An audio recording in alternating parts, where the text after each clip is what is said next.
If you're over 50 or 60 years old, or even if you're younger and have already started noticing frequent forgetfulness like misplacing your keys or going blank in the middle of a sentence, I want you to know something important.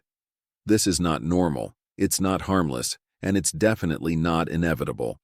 Behind these lapses often hides a simple daily habit, something you do without even realizing, that slowly inflames your brain, weakens your memory, and quietly steals your quality of life. What makes it even more concerning is that almost no one notices it. Not your friends, not your family, and sometimes not even your doctor.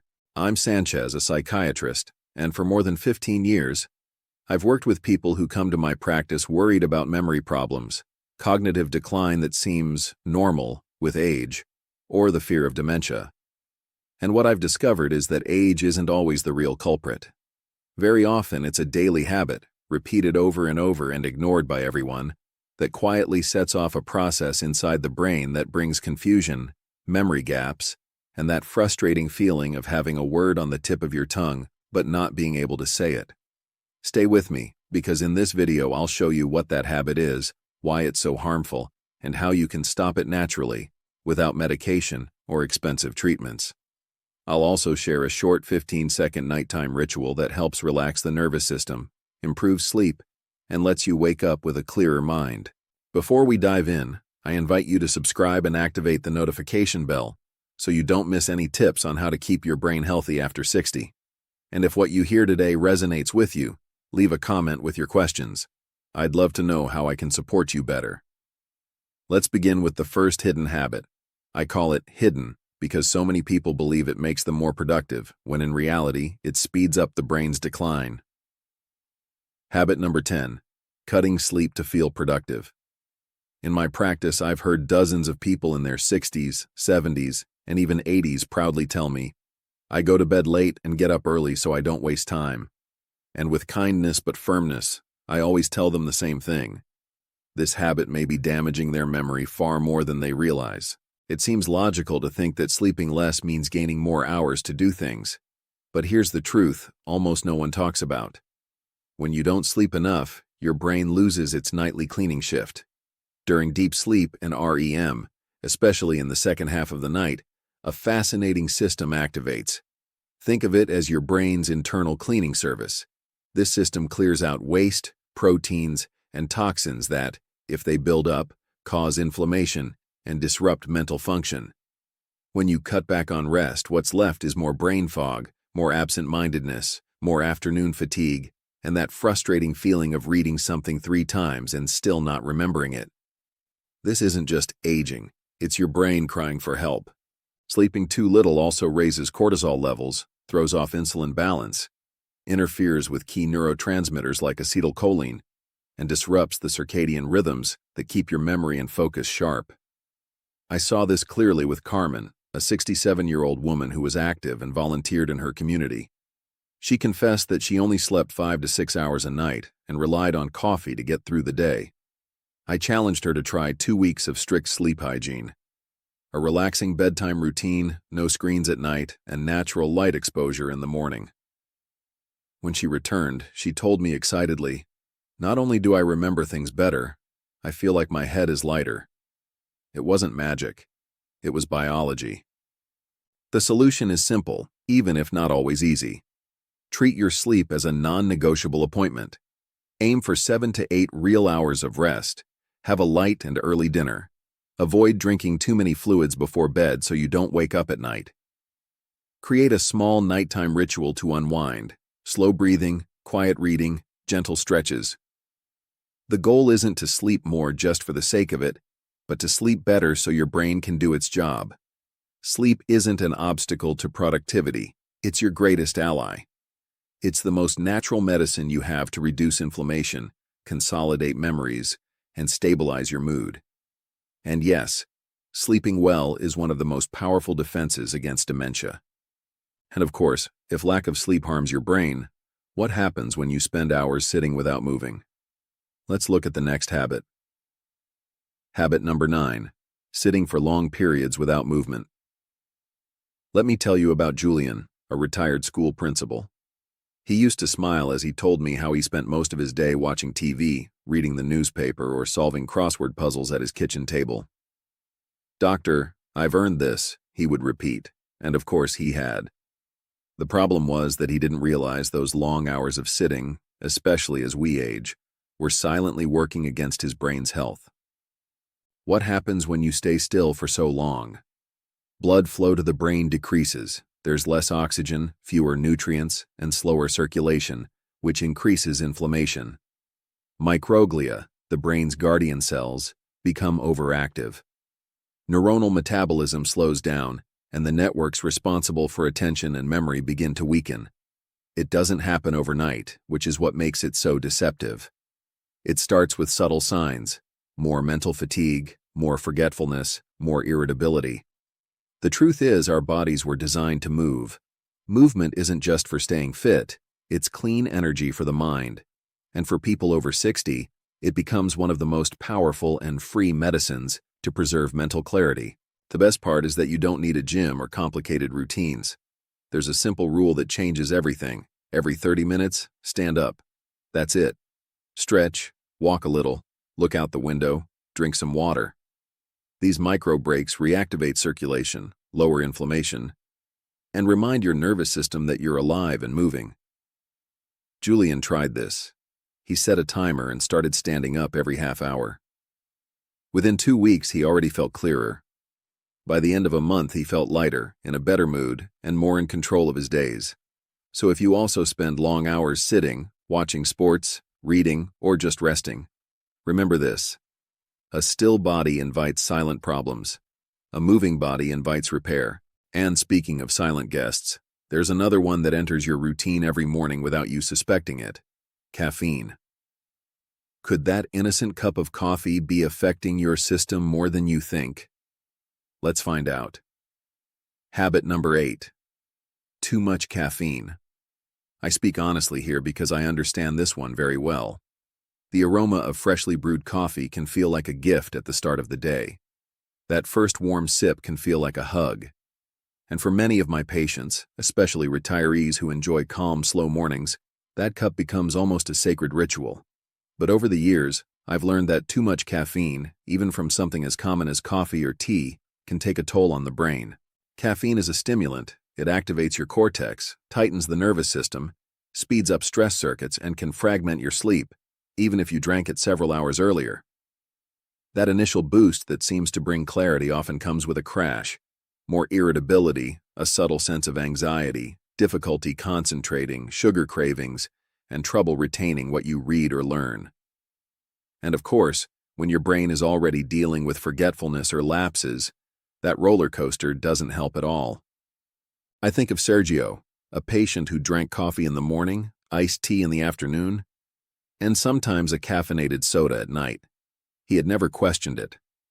I suggested a simple change: 1 cup in the morning and caffeine-free herbal teas afterward. He hesitated because this had been his habit for years, but he decided to try. 10 days later, he came back surprised. Not only was he sleeping better, but he also felt more mentally clear in the afternoons. And the most unexpected part was that he didn't miss caffeine as much as he thought he would. The goal isn't to eliminate it completely, you don't have to, but to learn to moderate it. Enjoy that first cup in the morning and consider stopping there. Your rest and your memory will thank you. And since we're talking about what we let into our bodies, there's something even more damaging to your hormones and your brain than caffeine. And I'm almost sure it shows up on your plate more often than you realize. Let's take a look. Habit number 7. The regular consumption of ultra-processed foods and very spicy meals. I remember Luis, a 68-year-old man who came to my office feeling frustrated. "Doctor," he said, "I quit soda, I walk more, but my head still feels heavy in the afternoons and I can't organize my thoughts. It drives me crazy." I asked him to describe a typical day in his diet, and he laughed. For breakfast, bacon and eggs. Lunch, a deli sandwich. And dinner, a big spicy chili that he proudly said was never missing from his table. That's where the real conversation began. We often forget that food doesn't just nourish, it communicates. Every bite sends signals to the brain, And ultra-processed foods, cold cuts, packaged meals, pastries, and snack foods send the wrong message. They're loaded with low-quality fats, added sugars, and additives that generate silent inflammation. And when the brain is already sensitive, these signals intensify mental fog, fatigue, and mood instability. Excess spicy food, when consumed regularly, doesn't help either. It can overstimulate the system, disrupt sleep, and leave the brain more exhausted than repaired. But perhaps the most harmful effects happen hormonally. Many ultra-processed foods cause spikes in blood sugar and insulin, increase visceral fat, and disrupt the chemical messengers the brain relies on to function accurately. To put it simply, a diet like that creates the perfect environment for dementia to progress more easily. When Luis switched to simple, nourishing meals, grilled chicken or fish, leafy greens, avocado, berries, and a handful of nuts, not only did he feel physically better, but he told me with emotion, "I feel like myself again with a clearer, more stable, more in-control mind." That's the real power of conscious nutrition. It's not about perfection. It's about awareness, cooking more at home, adding at least one anti-inflammatory food every day, and keeping factory-made products for occasional treats. When you take that step, your brain notices. Inflammation drops, your mind rests better, and your mood regains balance. However, even with a healthy diet, there's another daily habit that many people ignore. It seems harmless, but it's like a silent earthquake that slowly wears down the mind. Let's talk about it. Habit number 6. Overlooking early warning signs and leaving them for later. It's incredible how often I hear phrases like, "It was just a little slip," "I'm tired," or "It'll pass." I hear it so often it almost sounds like a script. But after so many years working with people with memory problems, I can assure you, this is one of the most dangerous and invisible habits. Why? Because every time you ignore those small signs, a word that doesn't come out, an appointment you forget twice, a bill you pay twice, you miss the chance to make a timely adjustment. Adjusting means asking what's behind it. Did I sleep poorly? Am I too stressed? Did a medication affect me? Do I need to slow down or ask for help? These are small signals that, if ignored, eventually turn into red alerts. It's like looking at a traffic light turning yellow and saying, "It's fine." One day that light turns red, and then there's no turning back. And when we ignore those signals, we often compensate in the worst ways. More coffee, more screens at night, more multitasking to cover up the slips. All of that only worsens brain inflammation and inner chaos. I think of Clara, a 66-year-old retired teacher. She proudly told me, "I've always pushed through. I never stopped for something as silly as a forgotten word." But when she began tracking her lapses, what time they happened, how she had slept or eaten that day, she saw a clear pattern. She realized that her strongest memory lapses happened on days with less sleep and more anxiety. With simple adjustments, like a short nap, a brief walk after sitting for hours, or replacing an extra cup of coffee with herbal tea, she started noticing real changes within weeks. It wasn't magic. It was listening to what her own body was trying to say. And that's the message. Listening is not weakness, it's practical intelligence. When your body speaks, listen to it that very same day. Make an adjustment, even a small one. It's those little daily decisions that protect your memory over the long run. And I want you to pay close attention here, because the next habit we're going to talk about is even more harmful. It doesn't just affect the brain, it also damages the lungs and the blood. Even if you don't smoke, being around it can still put your health at risk. Let's get into it. Habit number 5. Smoking or continuing to breathe in smoke even after quitting. I think of Ernesto, a 73-year-old man who spent his life working as a carpenter. One day, he came into my office and proudly told me, "I quit smoking over a decade ago, but I feel like my memory isn't the same anymore." I listened carefully and asked him something simple. "Do you still spend time in smoky environments?" He lowered his eyes and admitted that yes, every weekend he played domino with his friends, and they all smoked like time had never passed. What Ernesto didn't realize is that the brain is extremely vulnerable to these toxins. Every cigarette releases thousands of substances that inflame the body, narrow blood vessels, and reduce the amount of oxygen reaching the brain. This chronic inflammation hits the hippocampus, the memory center, directly, slowly weakening the brain's natural ability to repair and stay active. As we age, the body becomes less efficient at clearing these toxins. That's why even occasional exposure can undo all the effort you put into your sleep, nutrition, or exercise. And the most alarming part is that it's not just about mild forgetfulness or occasional lapses. Smoke is directly linked to a higher risk of vascular dementia and faster progression of cognitive decline when early signs are already present. This message isn't to scare you, it's to help you open your eyes. If you still smoke, quitting is the best gift you can give yourself, your heart, your lungs, and your mind. You're not alone. Seek support through therapy or treatment options that make the process easier, and if you've already quit, celebrate that win. But don't lower your guard. Stay away from secondhand smoke too, because your brain deserves a clean environment. Ernesto eventually talked to his friends and moved their game nights to his house, where the air was clean. Just a few weeks later, he told me something that really moved me. It's like the noise in my head has quieted down. I can think more clearly, and I even sleep better. That's the power of protecting yourself from the invisible. Habit number 4, skipping brain health checkups as if they're not necessary. This is one of the most underestimated habits. Not long ago, I met Ricardo, a 66-year-old man, elegant, polite, with that old-school manners, but visibly uncomfortable. He had been dealing with frequent forgetfulness for more than a year, low energy, and a kind of gray cloud that followed him all day. "It's like every day feels heavier than it should," he said. It was his first memory consultation, and with some embarrassment, he admitted he hadn't wanted to come. He preferred not to know. I don't blame him. This happens to many intelligent, hard-working, brave men and women who delay seeing a doctor until the problem can no longer be hidden. Behind this often lies fear, pride, or simple denial. But I always tell them the same thing. You take your car to the mechanic before it breaks down completely, right? Well, your brain is far more valuable than a car, and it deserves even more care. Cognitive decline doesn't appear overnight. It sends small signals first, words that slip away, tangled schedules, subtle irritability, fragile sleep. If we wait until the dashboard light turns red, it can be too late. But when we catch it early, many causes are reversible, improving sleep quality, checking hearing and vision, controlling blood pressure and glucose, adjusting medications that interfere with cognition, treating anxiety or depression, moving the body, and training the brain with targeted cognitive exercises.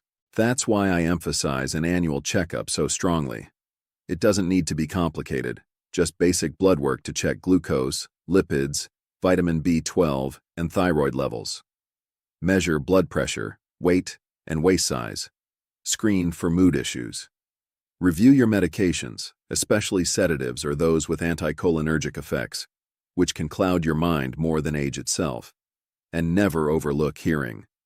Untreated hearing loss forces the brain to work harder, accelerating its wear. It can also be helpful to do a short memory and attention test, not to diagnose diseases, but to preserve your brain health before something progresses too far. With Ricardo, the change came from simple adjustments, better sleep hygiene, hearing aids for his moderate hearing loss, replacing a memory-affecting medication, daily walks, and 15 minutes of cognitive exercises. A few months later, he came back with a brighter face. "I wish I hadn't waited so long," he said. "I could have saved myself a year of worry." That's the point. A timely checkup isn't just routine. It's a way of gifting yourself more quality of life. Habit number 3, excessive consumption of red and processed meats. I often hear things like, "Doctor, I've always loved a good steak. That's how I've eaten my whole life, and I get it." There's something deeply comforting about a hearty meal. But what many people don't realize is that a diet rich in red meat and cold cuts, bacon, sausages, cured meats, deli slices, quietly takes a toll on the brain. These meats often come with saturated fats, preservatives, and compounds created during high-temperature cooking that release reactive molecules. Over time, that chemical cocktail leads to insulin resistance, damages microcirculation, and keeps the brain in a state of chronic inflammation that interferes with communication between neurons. The result? More brain fog, less mental clarity, mood swings, and reduced cognitive endurance. The goal isn't to ban these foods completely, but to find a better balance. For one of my patients, a 70-year-old man, I suggested cutting red meat down to twice a week and replacing it with cleaner proteins like fatty fish rich in omega-3s, chicken, turkey, legumes, and plenty of colorful vegetables. Within a few weeks, he came back surprised. "I didn't realize how heavy I felt until I made the change," he said.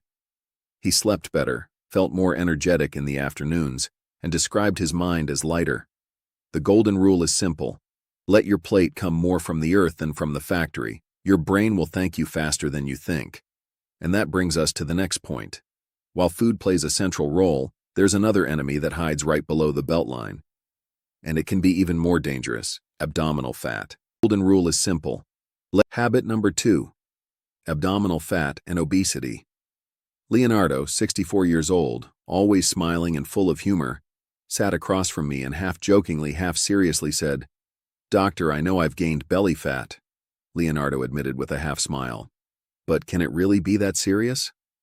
I looked at him calmly and said, "More than you think, Leonardo, especially for your brain."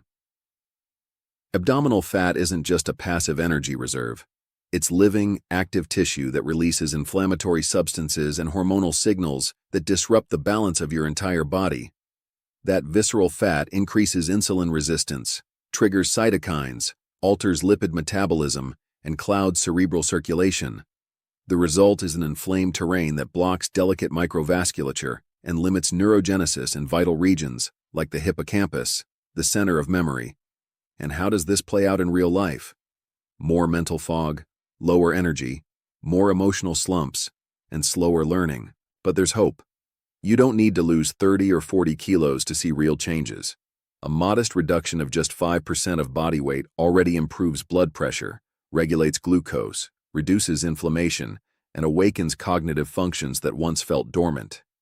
With Leonardo, we worked step by step: a light 15 to 20-minute walk at dawn, replacing sodas with water, adding extra vegetables to dinner, choosing better quality protein, and respecting a 12-hour nighttime fasting window whenever possible.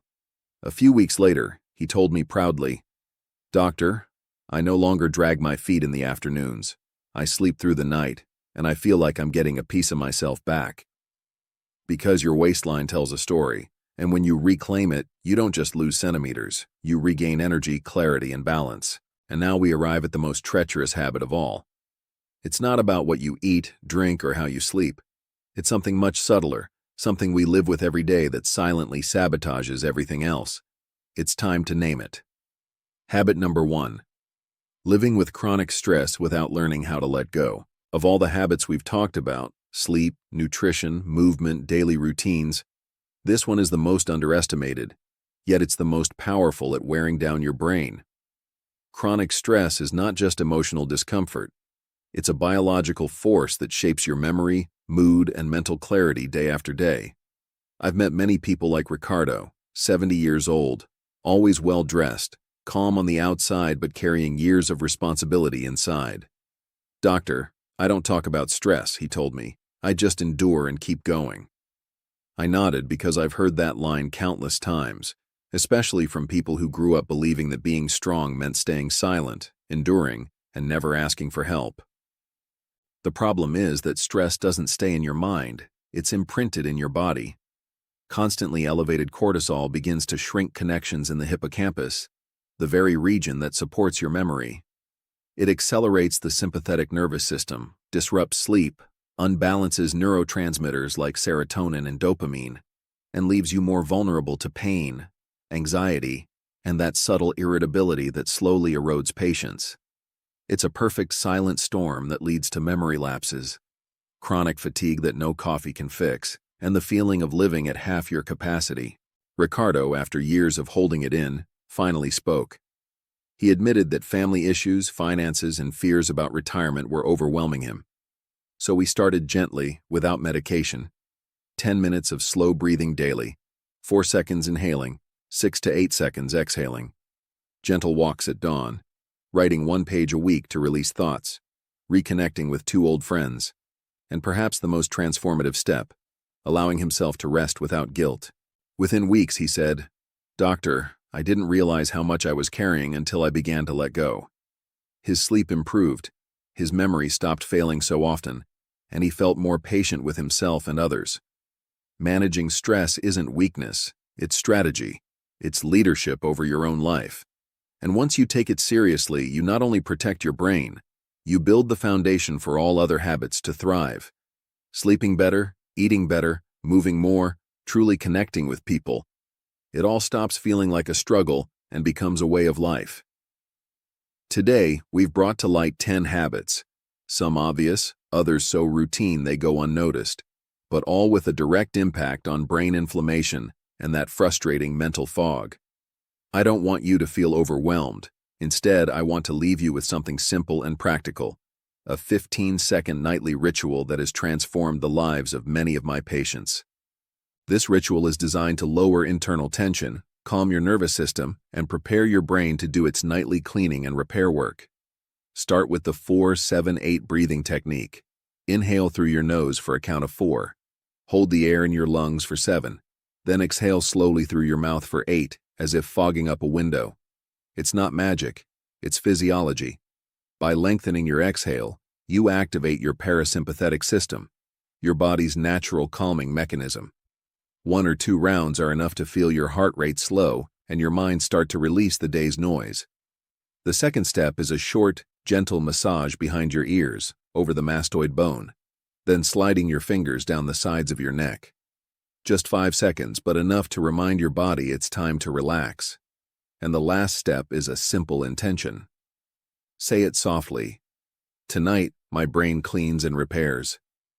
It's not magic, it's direction, an act of guiding your nervous system before sleep. The entire ritual takes less than 15 seconds, right as you turn off the light. And if you want to make it even more powerful, there are 2 perfect allies. Getting a few minutes of natural light when you wake up and taking a short walk after dinner. These 2 habits synchronize your internal clock and prepare your brain for balance. I've worked with many people who lived in fear of losing their memory. Let me tell you something clearly. You are not weak. You are not broken.